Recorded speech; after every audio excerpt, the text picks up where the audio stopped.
वाशिम तालुक्यातील अनसिंग इथल्या बस स्थानकासमोरील रस्त्यावर पावसाचं पाणी साचल्यानं नागरिकांना मोठ्या त्रासाला सामोरे जावं लागतंय। 40 गावांच्या नागरिकांना, व्यापाऱ्यांना, विद्यार्थ्यांना त्रास सहन करावा लागतोय। बाजारपेठ असलेल्या या भागातील समस्येवर कायमस्वरूपी उपाययोजना करण्याची मागणी नागरिकांनी केली आहे।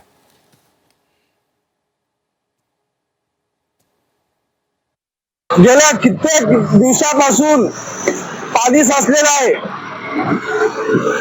परंतु त्याकडे कोणी लक्ष देत नाही।